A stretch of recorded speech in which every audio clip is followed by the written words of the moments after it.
प्यारे विद्यार्थियों, आज की इस वीडियो में बिहार बोर्ड क्लास 10th की जो लोकतंत्र है, जिसमें बहुत सारे बच्चों को परेशानी होती है, उसके कंप्लीट ऑब्जेक्टिव को एक ही वीडियो में हम लोग खत्म करेंगे।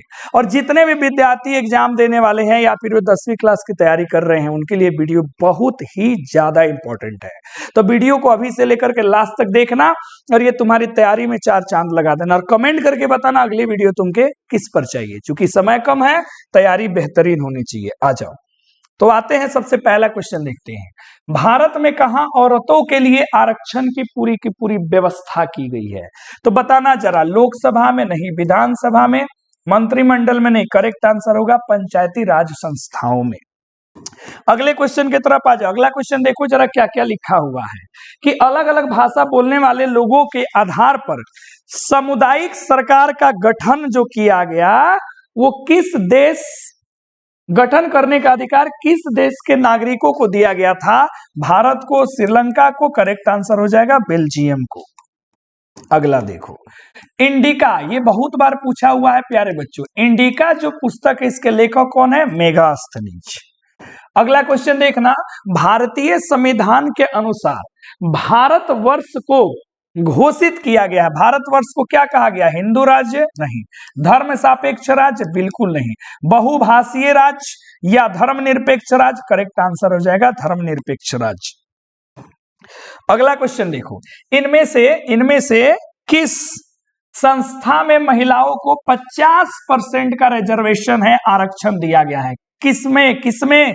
तो लोकसभा, स्थानीय पंचायती राज की संस्थाओं में, जो पंचायती व्यवस्था है उसमें। अगला क्वेश्चन देखो, भारत में सर्वप्रथम नगर निगम की स्थापना कहां की गई थी? जरा बताना। तो आपको आंसर पता है, चेन्नई में किया गया था। अगला क्वेश्चन देखना जरा गौर से, निम्नलिखित में व्यक्तियों में से कौन लोकतंत्र के रंग भेद का विरोधी नहीं था? कौन था जो रंग भेद के विरोधी नहीं था? Jade Goody. Correct answer. आगे बढ़ते हैं, अगला क्वेश्चन देखना जरा। अगला क्वेश्चन है, भारत की वित्तीय राजधानी। ये तो कई बार है, ये प्रीवियस ईयर कह लो, VBI कह लो, सोचना ही नहीं है। अर्थशास्त्र में भी पूछता है, ये लोकतंत्र में भी पूछता है कि वित्तीय राजधानी क्या कहलाती है? बताओ जरा। वित्तीय राजधानी हो गई मुंबई। और भारत की आर्थिक राजधानी भी कहो तो मुंबई हो गई, है ना। इलेक्ट्रॉनिक राजधानी कमेंट करो तो किसको कहते हैं? जरा हम लोग देखें, इलेक्ट्रॉनिक राजधानी। अगला क्वेश्चन देखिए जरा बोर्ड में, श्रीलंका में बहुसंख्यक समुदाय की भाषा, श्रीलंका में जो बहुसंख्यक लोग हैं उनकी अपनी भाषा क्या है? तो आपने पढ़ा होगा सिंहली भाषा है। ठीक है, चलो अगला क्वेश्चन है, 15वीं लोकसभा में महिला सदस्यों की कुल संख्या कितनी थी? 15वीं लोकसभा में तो कुल संख्या 59 थी। भारत में राष्ट्रीय स्तर पर पंचायती राज की स्थापना कब की गई थी? भारत में बताइए, राष्ट्रीय स्तर पर कब हुआ था? तो आपको याद होगा 2 अक्टूबर 1959 को। 2 अक्टूबर 1959 को कहां सबसे पहले इसका चर्चा हुआ? राजस्थान के नलौर जिला, आपको याद होगा, नगौर। बलवंत राय मेहता। संघ सरकार का इसमें कौन सा उदाहरण है? बताओ जरा। अमेरिका, चीन, ब्रिटेन? कोई नहीं। करेक्ट आंसर हो जाएगा अमेरिका। अगला क्वेश्चन देखियो, भारत में संविधान सभा का गठन कब हुआ था? आंसर बताओ। 42 में, 44 में, 46 में, 48 में? तो करेक्ट आंसर हो गया 46 में किया गया था। अगला है, पंचायत समिति का प्रधान कौन होता है? पंचायत समिति का प्रधान बताइए कौन होता है? मुखिया, प्रमुख? कौन होता है? तो इसका प्रमुख होता है। पंचायत समिति का बात हुआ है, पंचायत का नहीं। निम्नलिखित में कौन केंद्र शासित प्रदेश है? छत्तीसगढ़, उत्तराखंड, केरल? कौन है? चंडीगढ़ है।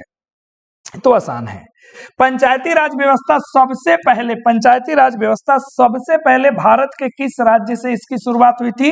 तो राजस्थान, अभी हम लोगों ने चर्चा किया। अगला क्वेश्चन प्यारे बच्चों देख लेते हैं। अगला क्वेश्चन है, ग्राम पंचायत का सचिव कौन होता है? ग्राम पंचायत में किसको सचिव रखा जाता है? मुखिया, सरपंच को, ठीक है, या पंचायत सचिव? तो यहाँ पे पंचायत सचिव को। सेम है, पंचायत सचिव कौन होता है? तो पंचायत सचिव ही होगा। अगला, संघीय व्यवस्था में सरकार होती है, संघीय व्यवस्था होगी सरकार, उसमें कैसी होगी? दोहरी सरकार होगी, केंद्र सरकार होगी और एक राज्य सरकार होगी। भारतीय संविधान द्वारा मान्य राष्ट्रीय भाषाओं की संख्या कितनी है? ये बहुत बार पूछा है, बच्चे कंफ्यूज कर जाते हैं। 22वां। अच्छा, इसको भारत के किस अनुच्छेद में रखा गया है वो आपको कमेंट जरूर करना है, किस अनुच्छेद में रखा गया है, ठीक है। और ये कौन सी सूची कहलाती है, ये कमेंट करके बताओ तो जरा देखिए आप कितना याद किए हैं। भाषा नीति में पढ़ा होगा। संघीय व्यवस्था में सरकार होती है, संघीय जो व्यवस्था होता है इसमें सरकार क्या होती है बताओ जरा? बहुदलीय, बहुदल को मिला के बनता है। बिहार में कितनी आबादी पर पंचायत समिति? देखो ये पंचायत समिति जो है, ठीक है, लगभग कितना आबादी आप पढ़े थे? लगभग 5000 के आसपास।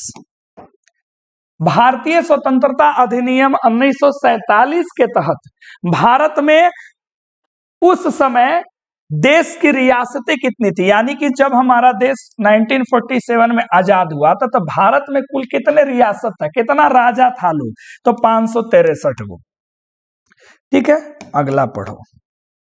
पंचायती राज प्रणाली की विधिवत शुरुआत बलवंत राय मेहता की समिति की अनुशंसा पर 2 अक्टूबर 1959 को राजस्थान के किस जिले से प्रारंभ हुआ?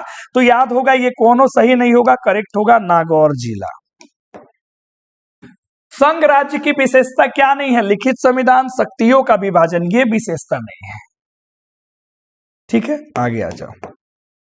बिहार में पंचायती राज का स्वरूप कैसा है? पंचायती राज कैसा है? त्रिस्तरीय है, ठीक है। अगला, समवर्ती सूची में किसको रखा गया है? कई बार पूछा है, राज्य नहीं, राज्य और केंद्र दोनों को रखा गया है। अगला सवाल देखो जरा, भारत में सर्वोच्च न्यायालय के मुख्य न्यायाधीश जो यानी कि सुप्रीम कोर्ट की बात हो रही है, सुप्रीम कोर्ट के जो जज होते हैं, सुप्रीम कोर्ट के जो जज होते हैं उनकी नियुक्ति कौन करता है? तो सबसे बड़े कौन? राष्ट्रपति, यही करते हैं।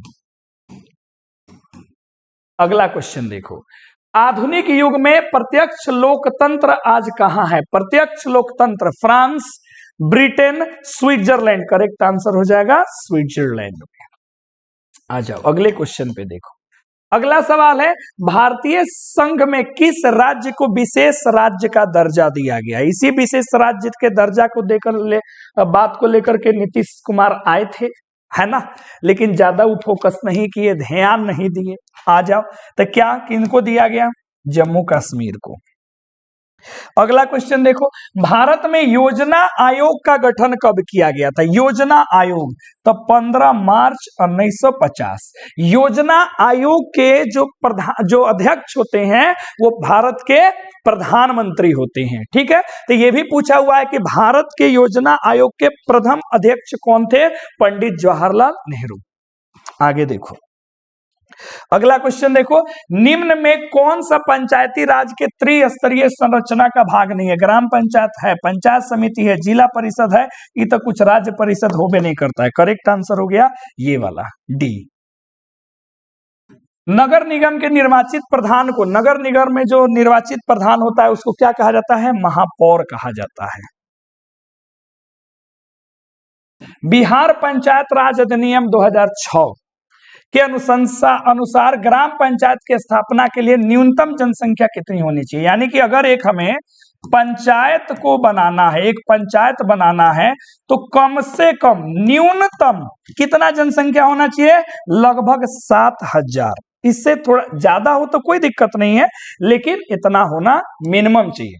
पंचायत समिति का कार्यपालक पदाधिकारी कौन होता है? पंचायत समिति में जो कार्यपालक पदाधिकारी होता है कौन होता है? प्रखंड विकास पदाधिकारी, ब्लॉक डेवलपमेंट ऑफिसर, बीडीओ जिसको आप कहते हैं। आजा क्वेश्चन में, लोकसभा में निर्वाचन हेतु कुल सीट कितनी होती है? 42, 44, 43 या 45? करेक्ट आंसर हो गया 543। 1977 में जनता पार्टी की सरकार, यही क्वेश्चन घुमा के पूछा था, कि गैर कांग्रेसी सरकार सर्वप्रथम कब बनी थी, तो 1977 में। कौन बनी थी? जनता पार्टी। किसके नेतृत्व में बनी थी? तो लोकनायक जयप्रकाश नारायण के कारण। और इन्होंने ही नारा दिया था, किसका नारा? संपूर्ण क्रांति का इन्होंने क्या दिया था? नारा दिया था। क्लियर हो गई बात? अगले क्वेश्चन पे आ जाओ। भारतीय राष्ट्रीय कांग्रेस का चुनाव चिन्ह क्या है? अब देखो, कांग्रेस का चुनाव चिन्ह कौन नहीं जानता है? हाथ का पंजा। बहुजन समाजवाद पार्टी के संस्थापक कौन है? बहुजन समाज पार्टी के संस्थापक अंबेडकर, ज्योतिबाई फूले, कांसीराम, जेवी पेरियार, कांसीराम। ठीक है, आगे बढ़ो। पहली बार भाजपा बोल रहे हैं, भारत में गैर कांग्रेसी, अभी क्वेश्चन था ना, वही पूछा था परीक्षा में 1977। आ जाओ। भारतीय जनता पार्टी का मुख्य प्रेरक सिद्धांत क्या है? बीजेपी का मुख्य प्रेरक सिद्धांत है सांस्कृतिक राष्ट्रवाद का। ठीक है, वर्तमान में कुछ हो, लेकिन पार्टी का तो यही सिद्धांत है। सूचना के अधिकार आंदोलन, सूचना का अधिकार, right to the information, RTI बच्चों की शुरुआत कहां से हुई थी? तो राजस्थान से हुई थी। सूचना का अधिकार पूर्ण रूप से लागू कब किया गया? ये बता देना कमेंट में।